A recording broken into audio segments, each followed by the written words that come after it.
Hey, it's Amy with Ask a Christian, a very small channel devoted to authentic discussion about following Jesus, Christianity, the Bible, and what it means to be a disciple. Today I have a question I had no intention of answering. I didn't, I was just going to write it back. And the more I thought about it, the more I thought, I want to talk to you specifically. We'll call this person M. I'll read a little bit of their question, but I can't go into details.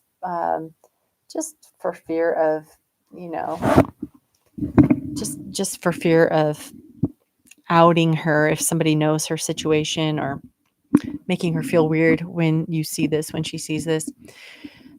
She says she's a Christian woman and wife, but is very embarrassed to seek out approaching anyone she knows personally. She says, I'm doing best to please my husband, but he is pushing her boundaries. Then she goes into describe how so. And this is something that keeps coming up. And he is accusing her of twisting the issue and being manipulative when she is not interested in doing these particular acts. She says she's beyond disinterested. There's even a medical condition here that leads to the disinterest. And she says that the end here says, please tell me where all the sin is in this scenario. Is this certain request of the husband's a sin? Is using toys a sin? By the way, I did a short video on that. That question comes up really regularly. She says she searched online, but the answers are always divided. Some people say anything goes between husband and wife, and others say no, these particular things are sins. And how common is this issue? She says, how can I be a respectful wife when I have to do these certain things to please him? Okay, I am so sympathetic. This is just a tender issue. I did decide to do this because I want to speak to you specifically, and also because I think this is probably something that maybe husbands too, but definitely wives struggle with the sexual taste of the person they marry. And those are going to be widely varied, and your comfort level with different requests are going to be widely varied based on different things that have come up in your life, everything from your culture and history, your background, and any trauma that's happened to you is going to make certain things more or less appealing. So the reason why so many of these answers seem divided is because there is no place in the Bible that tells you, it's not a guidebook even to theology, let alone to our sex lives. So we're having to apply principles from the Bible to these particular scenarios, and sometimes it just seems to fall flat. So I really sympathize with you. I've looked for, similar things, especially in my youth when I was wondering. And really, it just comes down to what principles can we apply here. So here's what we know. We do know that when God made Adam and Eve and placed them in the garden, he placed them in the Garden of Eden, which means pleasure. It doesn't seem like there were many things to restrict them. They, in their loving innocence, would have been free to explore each other's bodies and do whatever was comfortable and consensual and fun and exploratory for them.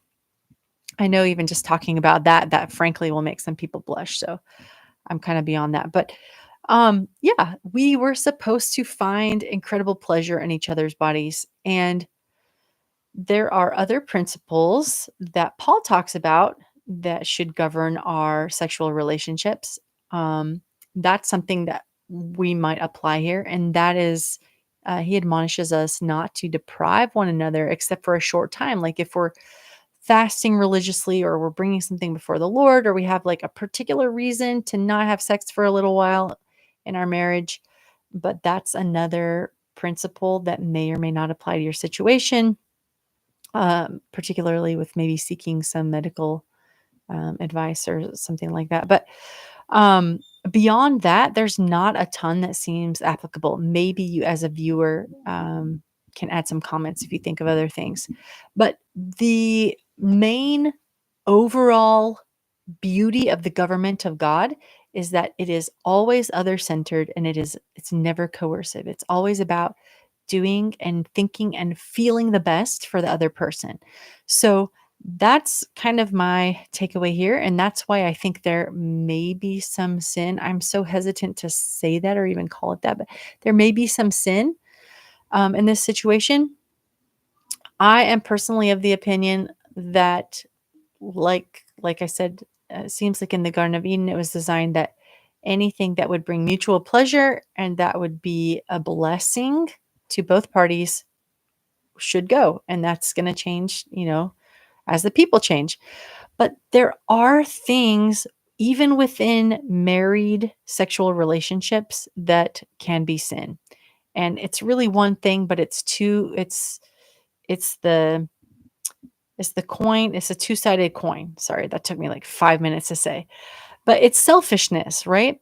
We can withhold sex or sexual positions or the things that would gratify our spouse. We can withhold things to punish them or just because we want to control or whatever it is.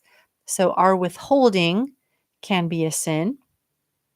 And then on the flip side of that, someone's demanding, our demanding can be a sin.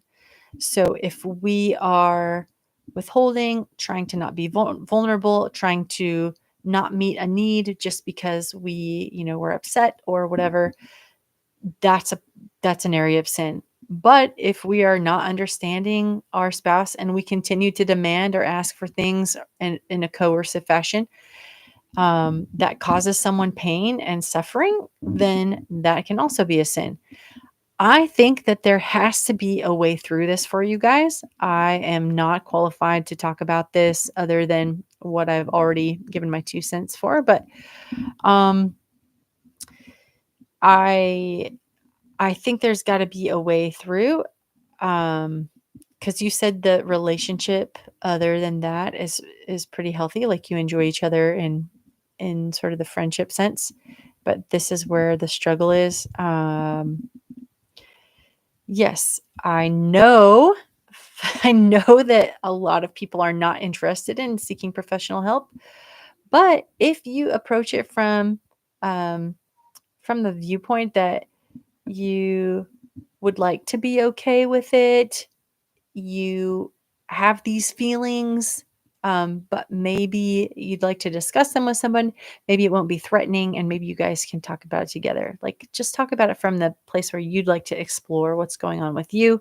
And maybe your husband will join you because if this is one of the few things that satisfies him, then maybe you can work together to remove blockages. But also, he needs to work on finding other things that are satisfying to him. Uh, Again, not a therapist. These are my 2 cents. I want to close here with a verse that I think is kind of at the heart of the matter here. This is Paul exhorting us to have the mind of Christ. He says, "Do nothing from selfish ambition or conceit, but in humility count others more significant than yourselves. Let each of you look not only to his own interests, but also to the interests of others." So, selfish sex or withholding sex within marriage can be just as sinful as, you know, all the other things we tell people not to do before they're married. Yeah, this is something that I would love to hear back from you guys, saying that you have been able to put part of your concerns or your worries and definitely his coercion aside and find some mutually agreeable situation. All right, that's long, too rambly, but thank you so much for trusting me with this sensitive topic, and I'll send a prayer for you, Em, as I send you the link to this video. All right, and if you're watching this and you want to weigh in, please do so, but don't get kicked off the internet because of your language. Don't be rude or cruel. But if you have something helpful to say, we'd love to hear it. And if you have questions for me, askachristianfriend@gmail.com is where you send those. All right, that's it for now. Bye.